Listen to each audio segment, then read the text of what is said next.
Good morning বন্ধুরা। আজকে সকালে উঠে তারপরে ব্রাশ করে ফ্রেশ হয়েই চলে এসেছি ছাদে, কারণ তোমরা সবাই তো জানো আজকে ভারতের ৭৩তম প্রজাতন্ত্র দিবস, that means 73rd Republic day.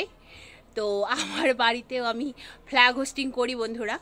Flag hosting করা হয় আমার বাড়িতে, মানে আর 5টা প্রতিষ্ঠানের মতো তো পাইপ নেই, সেই জন্য আমি একটা কোনো রকমে একটা ব্যবস্থা করি যাতে করে ফ্ল্যাগটা আমি হোস্টিং করতে পারি। কারণ আমি তো একজন টিচার, টিউশন টিচারও স্কুল টিচারও। কারণ শরীরটা যেহেতু বিশেষ ভালো নেই, স্কুলে যাওয়া সকালে উঠে তো সম্ভব না। গলাটা শুনে নিশ্চয়ই তোমরা বুঝতেই পারছো স্বাভাবিক নয়, কাশি কমেনি। তো সেই জন্যই আজকে বাড়িতেই, যদিও স্কুলে গেলেও আমি বাড়িতে ফ্ল্যাগ হোস্টিংটা করি, 15 আগস্টেও করি, 26 জানুয়ারিতেও করি। তো আজকেও করব। আজকে করার জন্য কেউ এসেছে আমার বাড়িতে, আমি তাদেরকে দেখাচ্ছি। ঠিক আছে বন্ধুরা, তাহলে ফ্ল্যাগ হোস্টিং পর্ব শুরু করা যাক।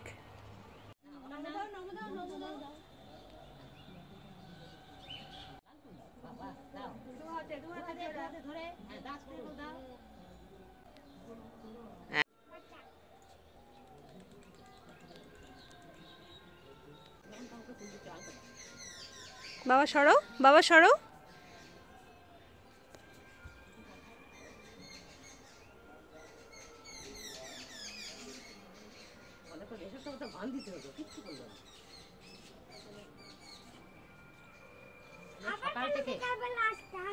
আবার আসবি বিকালবেলা আসতে নামাই দিবি না? ও বাবা, খালি তুলবে আর নামাবে কে?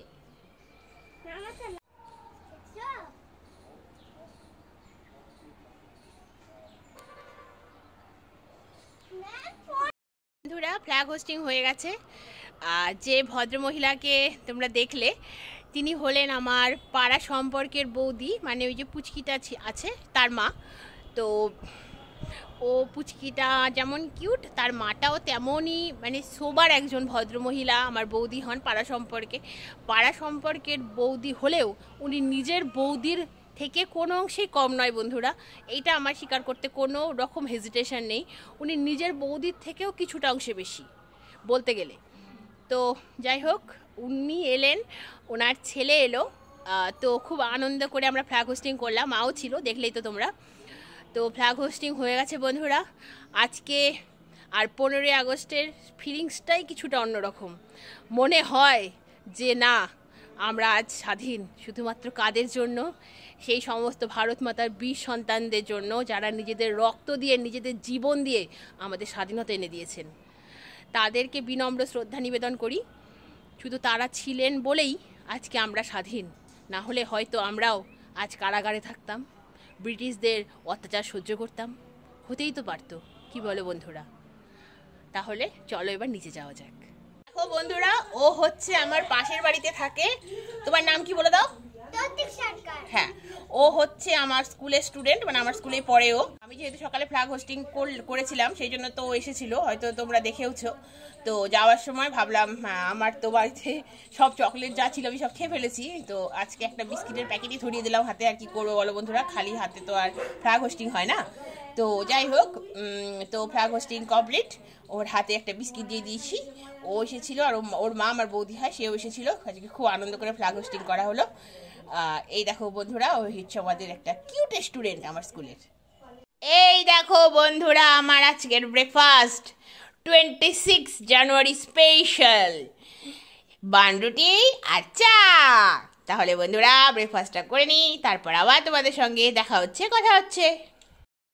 আমার ব্রেকফাস্ট কমপ্লিট। এখন একটু যাই, গিয়ে দেখি মা কি করছে। মায়ের পেছনে পেছনে ঘুরবো, তাও যদি দেখি একটু রান্নার মধ্যে একটু অবদান রাখার সুযোগ করে দেয়। রিপাবলিক ডে তো, মায়ের জন্য কিছু করা উচিত। তাহলে চলো বন্ধুরা, ভেতরে যাওয়া যাক, দেখা যাক যদি কিছু করতে দেয়। বন্ধুরা, এই দেখো হচ্ছে বেগুন পোড়া। ওহো, আমি আজকে ইনিশিয়েটিভ নিয়েছি বন্ধুরা। ওই স্ট্যান্ডটা আমি বসিয়েছি, বেগুনের গায়ে ফুটো আমি করেছি, গায়ে তেল লাগিয়েছি, বসিয়ে দিয়েছি গ্যাস জ্বালিয়ে বেগুন পোড়া।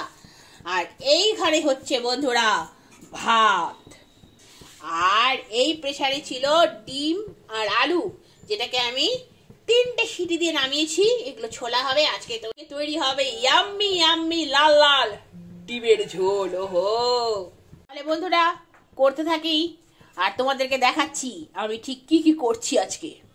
বন্ধুরা ভাত উপর দেওয়া হয়ে গেছে, এইখানে এখন কড়াই বসানো হলো।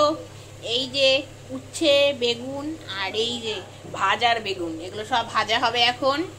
আর এই যে প্রেসারটা নামিয়ে রাখা হয়ে গেছে, এর মধ্যে ডিম আলু আছে তোমায় তো বললামই।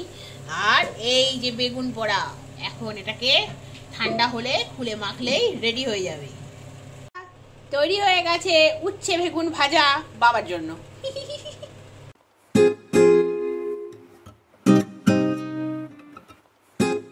বন্ধুরা এখন চলছে ডিমের ঝোলের জন্য ফুলকপি ভাজা।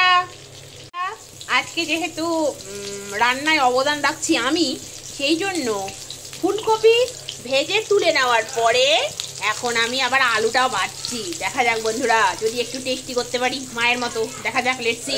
বন্ধুরা এখন চলছে ডিমের ঝোলের জন্য পেঁয়াজ রসুন ভাজা।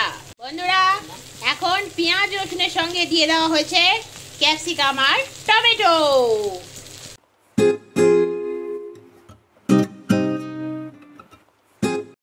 বন্ধুরা আমার স্নান হয়ে গেছে, এখন আমি করব লাঞ্চ। তাহলে তোমাদের দেখাই লাঞ্চে আজকে আমি কি কি খাচ্ছি। এই যে বন্ধুরা আমার আজকে লাঞ্চ, আজকের লাঞ্চে আছে ভাত, উচ্ছে বেগুন ভাজা। বন্ধুরা আমি ভেবেছিলাম এটা শুধু বাবার জন্য, কিন্তু না, এটা আমার পাতেও এসে গেছে। তার সঙ্গে আছে ইয়াম্মি টেস্টি বেগুনের ভর্তা বা বেগুন পোড়া, তার সাথে আছে ইয়াম্মি বেগুন ভাজা, আর আছে বন্ধুরা ওহো আলু ফুলকপি দিয়ে ডিমের ইয়াম্মি ইয়াম্মি কষা কষা ঝোল। ও বন্ধুরা 26শে জানুয়ারির লাঞ্চ জমে গেছে বন্ধুরা, জমে গেছে। তাহলে লাঞ্চটা করে নিই, তারপর আবার তোমাদের সঙ্গে দেখা হচ্ছে, কথা হচ্ছে। দেখো বন্ধুরা আমি রেডি হয়ে গেছি, আর কিছু করার নাই বন্ধুরা। কালকে তো বলেছিলাম একদিনে কমে গেলে আর লাগবে না, কাশি সিরাপ লাগবে না, কিন্তু আজকে যেহেতু কমলো না বন্ধুরা, আর কি করা যাবে, এখন যেতেই হবে কাশি সিরাপ আনতে। ইয়াক, আর কিছু করার নাই। এই খক খক কাশি মানে বুকটা ব্যথা করে দিল, তো এই বুক ব্যথার থেকে ওই অখাদ্য কাশি সিরাপ খাওয়াই বোধহয় ভালো হবে। তাহলে চলো বন্ধুরা যাওয়া যাক, আর কি বলবো, দুঃখ। কাশি সিরাপের সঙ্গে সঙ্গে মা আর কি কি বাজার করে সবটাই তোমাদেরকে দেখাবো। তাহলে চলো বন্ধুরা একেবারে দেখা হবে টোটোতে ওঠার পরে।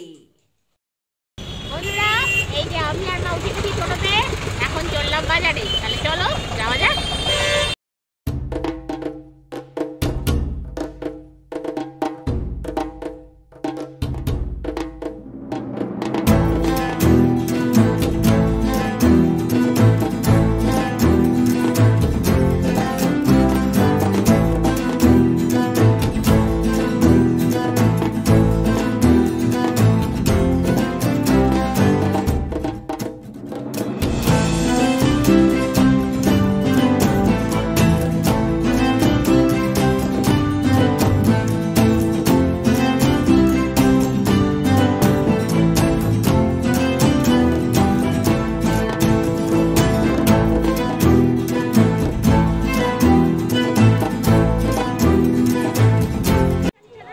বন্ধুরা ওষুধের দোকানে, চলো যাওয়া যাক। হ্যালো বন্ধুরা, কাশির সিরাপ নেওয়াচ্ছি, এখন খেতে হবে। এখন চলো যাওয়া যাক, দেখি মা আরো কি কি কোথায় কোথায় যায়, কি কি কেনে তোমাদেরকে দেখাই।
এসে ড্রেস চেঞ্জ করে ফ্রেশ হলাম, আর মা ধরে খাইয়ে দিল কাশি সিরাপ। ইয়াক, কি বাজে খেতে বন্ধুরা, আর কি করা যাবে, এই কাশি ঠিক হয়ে যাবে এই জঘন্য সিরাপ খেয়ে, এই আশায় আজকের ব্লগটা এখানেই শেষ করছি বন্ধুরা। আবার তোমাদের সঙ্গে দেখা হবে নেক্সট ব্লগে। তোমরা সবাই খুব ভালো থেকো, সুস্থ থেকো, সাবধানে থেকো। তাহলে আজকের মতো টাটা।